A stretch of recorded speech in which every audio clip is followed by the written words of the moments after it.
আসসালামু আলাইকুম সবাইকে, কেমন আছেন সবাই? আজকে আমি আমার এক্সপিরিয়েন্স শেয়ার করব টোটাল এনার্জিসের ইঞ্জিন অয়েল নিয়ে।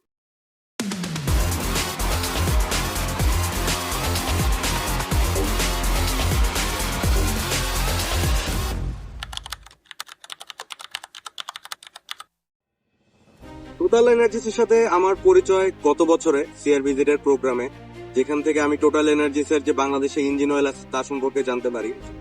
পরবর্তীতে আমি টোটাল এনার্জিসের ইঞ্জিন অয়েল ব্যবহার শুরু করি এই বছর জানুয়ারিতে, যখন সিআরবিজেড এর সাথে কক্সবাজার ট্রিপ দেই। তারপর থেকে আমি আসলে টোটাল এনার্জিসের ইঞ্জিন অয়েলটা ব্যবহার শুরু করি। এখন পর্যন্ত টোটাল এনার্জিসের ইঞ্জিন অয়েল নিয়ে আমি প্রায় 8,000 কিলো প্লাস রান করেছি। আমার গাড়িতে বর্তমানে 4 নাম্বার ইঞ্জিন অয়েলটা চলছে। তো যখন থেকে টোটাল এনার্জিস এর সম্পর্কে জানলাম, তারপর থেকে টোটাল এনার্জিস নিয়ে রিসার্চ শুরু করি। তো জানতে পারি যে টোটাল এনার্জিস এর যে লুপটা আছে সেটা হচ্ছে ফ্রান্স বেসিস একটা ইঞ্জিন অয়েল, আর তারা পুরো পৃথিবীতে ইঞ্জিন অয়েল ম্যানুফ্যাকচারের ক্ষেত্রে টপ 7 কোম্পানির মধ্যে একটি। রিসেন্টলি টোটাল এনার্জিস তাদের অয়েল ইন্ডাস্ট্রি এবং লুব্রিকেন্ট ইন্ডাস্ট্রিতে প্রায় 100 বছর পূরণ করেছে, সেজন্য টোটাল এনার্জিসকে অসংখ্য অভিনন্দন। প্রথমে আমরা জানি যে ইঞ্জিন অয়েলটা আসলে কি। আমাদের ইঞ্জিন অয়েলটা আমরা কেন ব্যবহার করি? আমাদের ইঞ্জিনের মধ্যে যে ফ্রিকশন হয়, ঘর্ষণ হয়, সেটা রিমুভ করার জন্য মূলত আমরা ইঞ্জিন অয়েল ব্যবহার করি। ইঞ্জিনের মধ্যে চলার ফলে যে ইঞ্জিনে হিট প্রডিউস হয়, সেই হিট প্রডিউসটাকে রিডিউস করার জন্য আমরা ইঞ্জিন অয়েল ব্যবহার করি। তাছাড়া ইঞ্জিনের পারফরমেন্স বৃদ্ধির জন্য এই ইঞ্জিন অয়েলটা খুবই গুরুত্বপূর্ণ ভূমিকা রাখে থাকে। মার্কেটে এত ইঞ্জিন অয়েল, টোটাল এনার্জিসের ইঞ্জিন অয়েলটা ডিফারেন্ট কেন? ডিউরেবিলিটি ইমপ্রুভার প্রযুক্তির সাথে তৈরি এই ইঞ্জিন অয়েল হায়ার ওয়্যার সুরক্ষা প্রদান করে।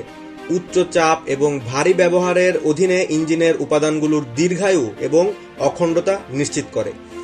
কৃত্রিম তেল এবং অ্যান্টিঅক্সিডেন্ট দিয়ে সুরক্ষিত হাই পারফর্ম এই তেল সহজে ঠান্ডা স্টার্ট আপ, লো ফ্রিকশন এবং সর্বোত্তম পিস্টন রিং সিলিং নিশ্চিত করে এবং অক্সিডেশন ধীর করে এবং ইঞ্জিনটি তার সম্পূর্ণ শক্তি বজায় রাখতে পারে তা নিশ্চিত করে।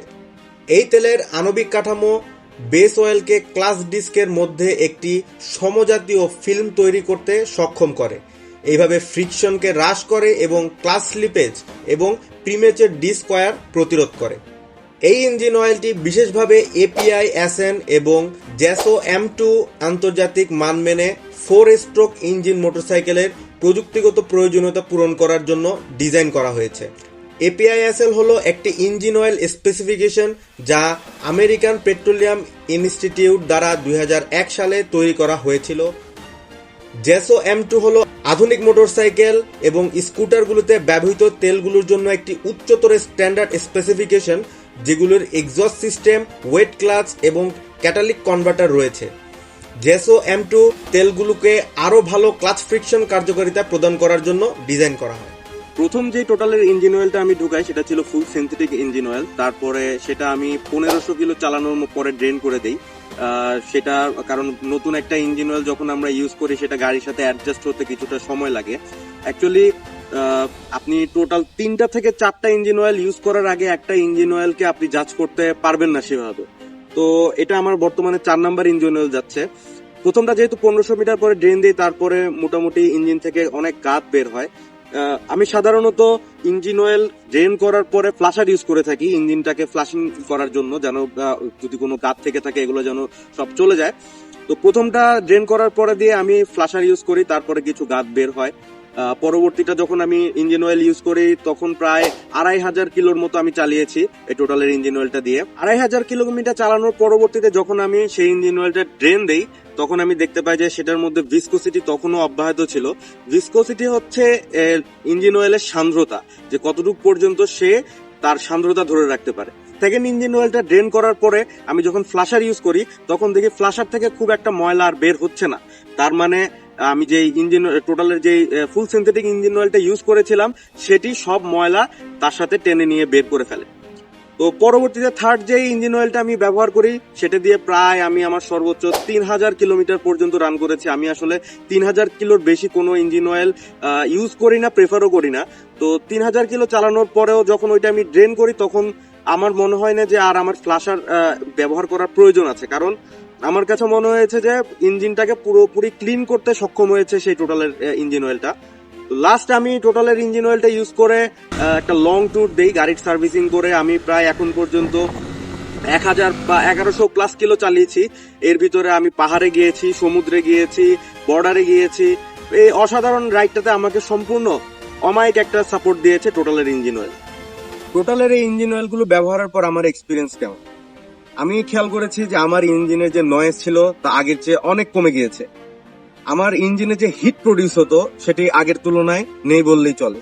একবারে যে শেষ হয়ে গেছে তা না, কিন্তু পাহাড়ে, পর্বতে, অফ রোডে, অন রোডে সব জায়গায় চালানোর পরও আগে ইঞ্জিন থেকে যে একটা নয়েজ আসতো, যে একটা হিট প্রডিউস হতো, সেটি টোটালের ইঞ্জিন অয়েলের ক্ষেত্রে অনেকটাই কমে এসেছে। পারফরমেন্সের কথা যদি বলি তাহলে আমার এই বাইকটা অনেক পুরনো, সেই তুলনায় পারফরমেন্স আমার খারাপ না, ভালোই আছে। তো এই আমি লাস্ট ঢাকা চিটাগাং হাইওয়ের মধ্যে এটা দিয়ে আমার টপ স্পিড ট্রাই করেছি। আমার টপ স্পিড আল্লাহর রহমতে ভালো উঠেছে, ইঞ্জিনকে সর্বাত্মক সাপোর্ট দিয়েছে। দেন এটা নিয়ে আমি পাহাড়ে রাইড করেছি, পাহাড়ের ক্ষেত্রেও সে তার রেসপন্স ভালো ছিল। তারপরে হাইওয়েতে রাইড করেছি, অফ রোডে রাইড করেছি।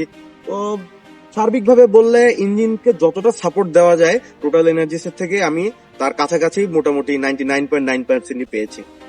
বর্তমানে যে ইঞ্জিন অয়েলটি আছে সেটি প্রায় 1100-1200 কিলোর মতো রান হয়েছে। এটি দিয়ে প্রায় আরো আমি এক্সপেক্ট করছি 2000 কিলোর মতো রান করা যাবে, আর তার চেয়ে বেশি করা যেতে পারে, তবে আমি প্রেফার করবো যে আরো 2000 কিলো রান করা যাবে।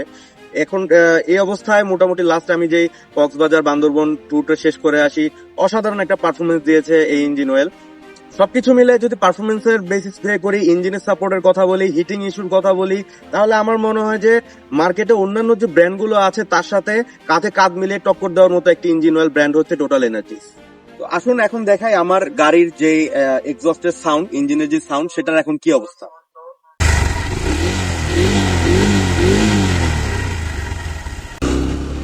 পাহাড়ে রাইড করার সময় একটা জিনিস খেয়াল করলাম, পাহাড়ে যখন আমরা রাইড করি তখন ইঞ্জিনে কিন্তু প্রচুর হিট জেনারেট হয়। এই হিট জেনারেটটা ইঞ্জিনটাকে ভিতর থেকে অনেকটা দুর্বল করে দেয়। কিন্তু পাহাড়ে যখন আমি আমার বাইকটা নিয়ে রাইড করি তখন কিন্তু ইঞ্জিনে ভালোই হিট প্রডিউস হয়। টোটাল এনার্জিসের ইঞ্জিন অয়েলটা এই হিটটাকে খুব দ্রুতই ঠান্ডা করে দিতে সক্ষম। টোটাল এনার্জিস বাংলাদেশের মার্কেটে নতুন, কিন্তু নতুন হলেও তারা এসে দাঁড়িয়েছে বাইকারদের পাশে, বাইকার হুডের পাশে। তারা তাদের মার্কেটিং সেলের পাশাপাশি বাইকারদের সবসময় পাশে থাকার সর্বাত্মক চেষ্টা করে যাচ্ছে। সেটা হোক বাইকারদের বিভিন্ন ইভেন্টে তাদের পাশে থেকে, কিংবা হোক আহত বাইকারদেরকে বিভিন্নভাবে সাহায্যের মাধ্যমে।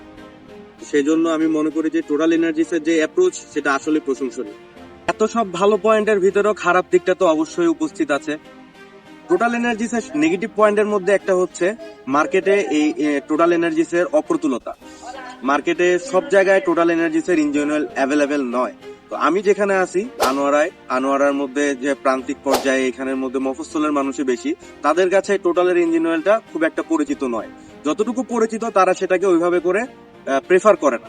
কারণ কি, তারা মার্কেটে কোনটা বেশি চলে সেটার দিকে তাদের ঝোঁক বেশি। আর এটাকে তারা, আমি মনে করি যে টোটাল এনার্জিস চাইলে খুব সহজে ওভারকাম করে উঠতে পারে। তাদের যেহেতু ইঞ্জিন অয়েলের মান ভালো, ইঞ্জিন অয়েলের কোয়ালিটি ভালো, তো এটা তারা চাইলে খুব সহজে ওভারকাম করতে পারে। আর দ্বিতীয়ত বিভিন্ন মোটোফেস্টের মধ্যে, যেমন লাস্ট চিটাগাং মোটোফেস্টের মধ্যে আমার গ্রুপের মেম্বার আমাকে জিজ্ঞেস করতেছে, ভাই টোটাল এনার্জিসের কি স্টল নাই এখানে? তো স্বাভাবিকভাবে সব বড় প্রোগ্রাম, বাইক রিলেটেড প্রোগ্রাম গুলোতে যদি তারা বেশি বেশি পার্টিসিপেট করে তাহলে বাইকারদের মনে এই জিনিসটা একটা গেঁথে যাবে যে না, একটা ব্র্যান্ড আছে যেটার মাধ্যমে বাইকাররা উপকৃত হবে, যেটার মাধ্যমে বাইকাররা তাদের বাইকের বেস্ট পারফরমেন্সটা বের করে নিয়ে আসতে পারবে। তো টোটাল এনার্জিসের জন্য সবসময় শুভকামনা থাকবে। আর একটা কথা বলে শেষ করতে চাই, well your own machine with total energies.